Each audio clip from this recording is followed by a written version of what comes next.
فأعوذ بالله من الشيطان الرجيم بسم الله الرحمن الرحيم قل إنما هو إله واحد صدق الله العظيم اور كما قال عليه الصلاة والسلام يا أيها الناس قولوا لا إله إلا الله تفلحوا اور كما قال عليه الصلاة والسلام یہ نغمہ گل لالا کا نہیں پابند یہ نغمہ گل لالا کا نہیں پابند بہار ہو کر خزان لا الہ الا اللہ.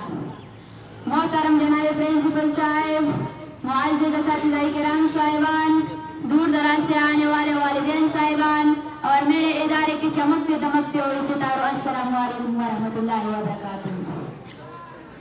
آج میرے تقریر کے لیے جو عنوان دیا گیا ہے وہ ہے کلمہ طیبہ. سامعین محترم، کلمہ طیبہ اسلام میں داخل ہونے کا مین دروازہ ہے. جو شخص اوپر سے اسلام میں اور شرک سے توحید میں داخل ہونا چاہتا ہے وہ سچے دل سے اگر اس کلمے کو پڑھ لے گا تو وہ مسلمان ہو جائے گا. اس مبارک کلمے کے دو حصے ہیں. پہلا حصہ لا الہ الا اللہ، دوسرا حصہ محمد الرسول اللہ. گرامی قدر حاضرین، پہلے حصے میں اگرچہ 4 لفظ ہے مگر ان میں پوری دین کی ترجمانی موجود ہے. اور اس لا الہ الا اللہ کا اصلی اور حقیقی معنی اور مفہوم اگر ہمیں سمجھ میں آ جائے تو ہم ہر قسم کی شرک و بدعت سے محفوظ ہو جائیں گے. لا الہ الا اللہ کا معنی ہے نہیں ہے کوئی معبود مگر ایک اللہ. یہ وہی کلمہ ہے جس کی دعوت کم و بیش 1,24,000 انبیاء کرام علیہ السلام دیتے رہے اور اپنے قوم و ملت کو اس کلمے کی طرف بلاتے رہے. چنانچہ حضرت نوح علیہ السلام نے سارے 900 سال اسی کلمے کی دعوت دی. حضرت ہود علیہ السلام نے بھی اسی کلمے کی دعوت دی. حضرت صالح علیہ السلام نے بھی اسی کلمے کی دعوت دی. حضرت ادریس علیہ السلام نے بھی اسی کلمے کی دعوت دی.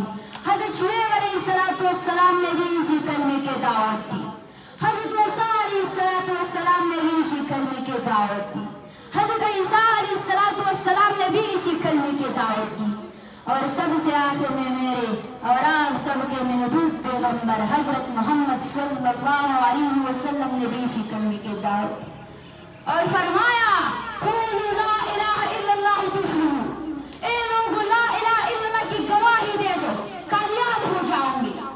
معلوم ہوا کہ تمام انبیاء کرام علیہ السلام اسی کلمے پر محنت فرماتے رہے اور اس بات کی طرف راغب کرتے رہے کہ اللہ کے سوا کوئی معبود نہیں، اللہ کے سوا کوئی مسجود نہیں، اللہ کے سوا کوئی خالق نہیں، اللہ کے سوا کوئی مالک نہیں، اللہ کے سوا کوئی مشکل کشا نہیں، اللہ کے سوا کوئی حاجت روا نہیں، اللہ کے سوا کوئی داتا نہیں. الغرض اس کلمہ توحید کے نتیجے میں حضور صلی اللہ علیہ وسلم نے مصائب کے پہاڑ برداشت کی، دندان مبارک شہید کرائی، جسم ادھر زخم کیا، گھر بار جوڑا مگر کلمہ نہیں چھوڑا. صحابہ کرام رضی اللہ تعالیٰ عنہم لہو لہان ہو گئی مگر کلمہ نہیں چھوڑا. یاران رسول صلی اللہ علیہ وسلم لہو لہان ہو گئی مگر کلمہ نہیں چھوڑا. اہل بیت رسول اللہ صلی اللہ علیہ وسلم لہو لہان ہو گئی مگر کلمہ نہیں چھوڑا. حضرت حذیفہ رضی اللہ تعالیٰ عنہ کو گرم ریت پر گھسیٹا گیا مگر کلمہ نہیں چھوڑا. حضرت مسلم فلانی رحمۃ اللہ علیہ کو دہکتی ہوئی انگاروں میں ڈالا گیا مگر کلمہ نہیں چھوڑا. حضرت سمیہ رضی اللہ تعالیٰ عنہ کو نیزہ مار کر شہید کر دی گئی مگر کلمہ نہیں چھوڑا. اور آخر کیوں نہیں چھوڑا؟ اس لیے کہ کلمہ رسول اللہ صلی اللہ علیہ وسلم کا منشور تھا، اس لیے کہ کلمہ رسول اللہ صلی اللہ علیہ وسلم کا دستور تھا، اس لیے کہ کلمہ صحابہ کرام رضی اللہ عنہم کا ایمان تھا، اس لیے کہ کلمہ صحابہ کرام رضی اللہ تعالیٰ عنہم کا نشان تھا. گرامی قدر حاضرین، کلمہ کا دوسرا حصہ محمد رسول اللہ یعنی محمد صلی اللہ علیہ وسلم اللہ کے رسول ہے. دین آپ صلی اللہ علیہ وسلم کے رسالت کے بغیر پورا نہیں ہو سکتا. اسلام آپ صلی اللہ علیہ وسلم کی رسالت کے بغیر کامل نہیں ہو سکتا. کلمہ طیبہ آپ صلی اللہ علیہ وسلم کے رسالت کے بغیر مکمل نہیں ہو سکتا. لا الہ الا اللہ محمد رسول اللہ، اللہ کے سوا کوئی معبود نہیں، محمد صلی اللہ علیہ کے سوا کوئی رسول نہیں، خدا خدائی میں یکتا ہے، محمد صلی اللہ علیہ وسلم مصطفی میں یکتا ہے، خدا کے بعد خدا کوئی نہیں ہو سکتا، حضور صلی اللہ علیہ وسلم کے بعد رسول کوئی نہیں ہو سکتا، خدا پر خدائی ختم، حضور صلی اللہ علیہ وسلم پر مصطفی ختم۔